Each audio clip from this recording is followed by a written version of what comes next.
The modern road makes gas masks. Dude, this is a big one. Yeah. Homemade gas masks. Yeah. Are you nervous? Cautiously optimistic. That's encouraging. I think this is gonna be okay. My only misgiving is that all of these ingredients are readily available and none of them are terribly exotic. It's really easy to put this thing together. We got 2-liter soda bottles. We got soda cans that it looks like you make the housing out of. But what's the magic go-go juice? The most important thing are the activated carbon pellets. Now these are what you find in like Brita water filters. You got it at a pet store for aquariums. So this is just from a pet store, activated charcoal. Now I know activated charcoal is what they'll give to people who have overdosed or who have something in their belly. Yeah, it bonds with the contaminant that you've taken into your system. The vets often recommend that you give it to a dog if he eats chocolate or something else that will make an animal sick. Theoretically, we're gonna breathe through this stuff and whatever the tear gas is. Theoretically, it's going to filter out all of the impurities, and we're going to put some cotton in there to add a little extra layer of protection on top of it. Let's start. Let's just dive in here. Step one. Yeah, step one, what you want to do is you want to cut the bottom off of the canister. And the bottom of the 2-liter will actually be the top of your mask. Okay. You want it to fit over your face, so you don't want to cut off too much. You'll just take it and cut like a rectangle. So the right idea under here. is the wide part should be a band across your forehead. What you want is something like this. Yeah. Your face fits into, and you want the sides to wrap around a little bit. It's going to work great. Okay, from the front, mine looks like a Roman centurion mask. Okay. See? Is that a fit? The tape will help with that, but yeah, you want to make sure that you get as much contact with your skin as possible. What about there's kind of a gap up here, and then this is poking in. It feels like the pokey bits are pushing the mask off my face. So I'm gonna try rounding these down. Oh, that feels much Yeah. tighter. And in fact, If you have it sealed off and you can suck and keep it in, then I think you got a good seal.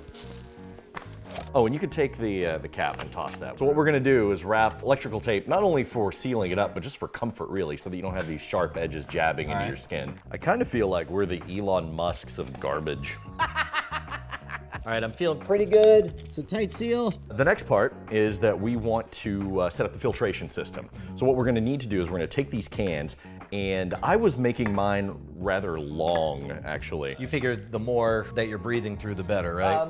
Yeah, and before you cut it, it's a little easier if you poke the holes in the bottom. Breathing holes first. Okay. Yeah. All right. So you want to get plenty of these in there. Now you're using a compass, right? Yeah, just to make several punctures. So I assume the thought here is we want enough that there's a free way for air to flow through, but we don't want so much that the charcoal can fall right out, right? Correct. So is that looking good? That looks great. After that, you're gonna want to put some cotton padding in there. You can use these regular little cotton discs. So those pads keep the charcoal from spilling out, but they also keep you from inhaling any kind of like heavy duty. That probably filters. Any particulates. Correct. Yeah.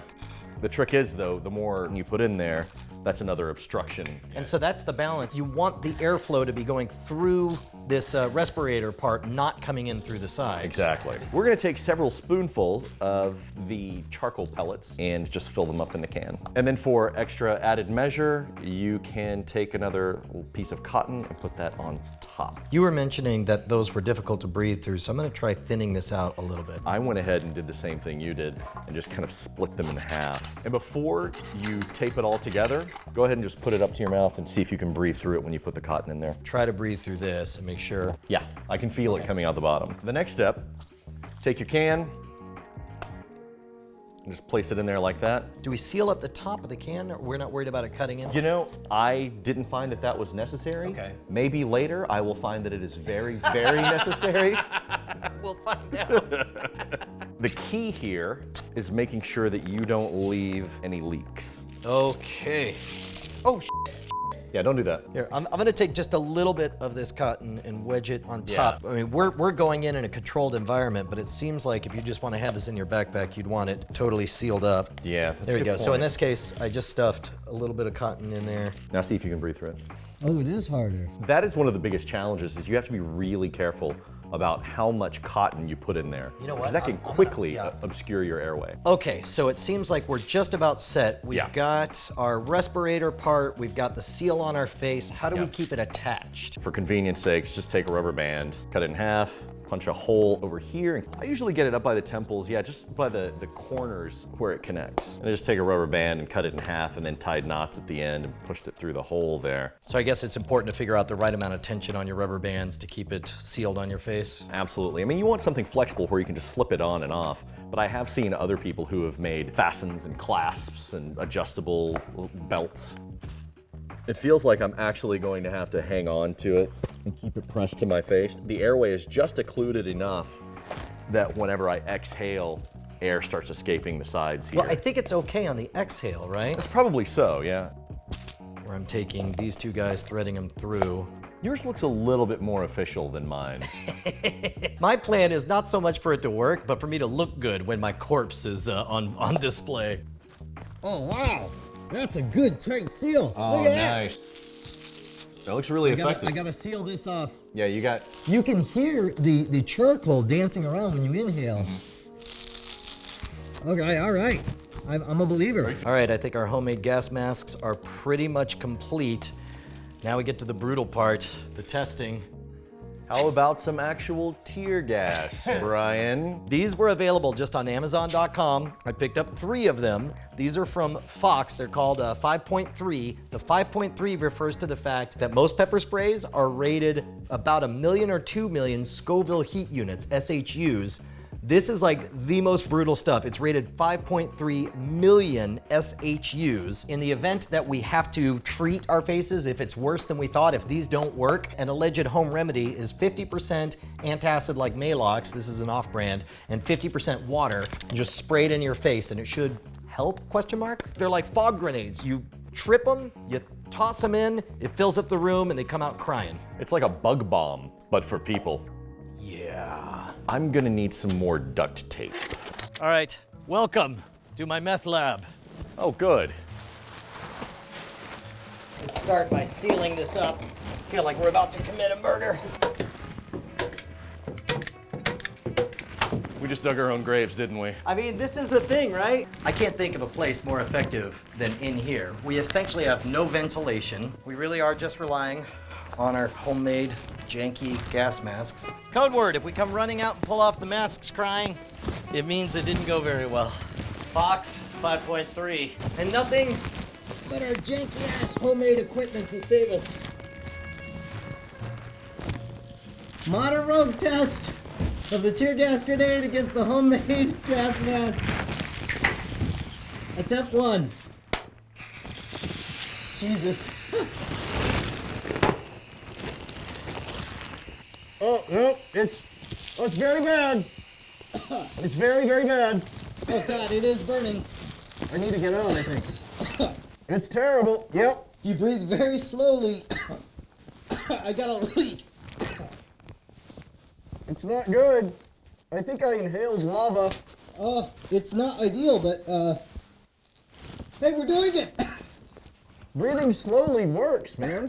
Yeah, you gotta let that charcoal activate. I can't believe it works. I know. Oh my God, it's getting better. Yeah. Holy crap! Holy crap, those hurt! Are you not entertained? 5.3 billion Scoville units! Oh! Oh, man! I can't believe that worked! The worst part was, yeah, if you breathe too quickly, it started burning my throat, Yeah, and it tasted terrible. Well, and it is. I still feel a little bit of the burn all the way down my throat. But when you breathe too quickly, you could hear all of the charcoal rattling around, and you could tell it wasn't binding to the capsaicin. Yeah. But there was a brief moment of panic. When I hit it at first, I was like, I can't do this. I gotta go. I gotta go. Yeah. I gotta go. Oh, I almost called it. But right now, when I took the mask off, I immediately felt it like stinging my face. My hands were fine. Yeah, dude. Everything. I mean, I'm not gonna touch my face or nothing, but Oh, I've been touching my face. I mean, I'm gonna call it. That's a success for the think homemade so. gas mask. I've not seen anybody stand up to the 5.3 mil before. Have you seen videos of it taking people down? Oh, yeah. No, really? it's brutal. Like, you see big, tough bouncers just crumble before this stuff. Oh!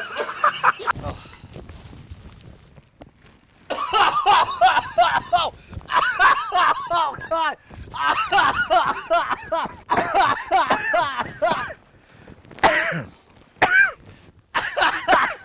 Okay, well that answers that.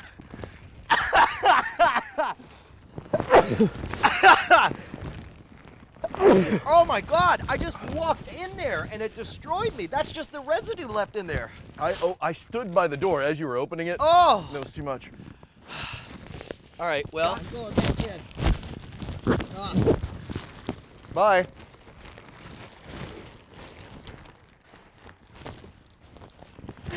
Dude, it worked.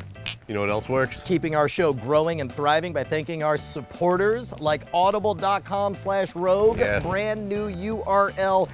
Audible.com is far and away the world's largest supplier of spoken word audio entertainment. Hundreds of thousands of titles, everything from old comedy classics, speeches, and all of your favorite books. I am reading The Lies of Locke Lamora by Scott Lynch. That sounds like a romance novel. No, dude, Is it not? hardcore. It's Really? about thieves and there's alchemy and magic and whatnot. It's I like all of badass. those things. I am listening to Horns by Joe Hill. Dude, Joe Hill is the best. Did you know that there is a free production of Lock and Key available on audible.com?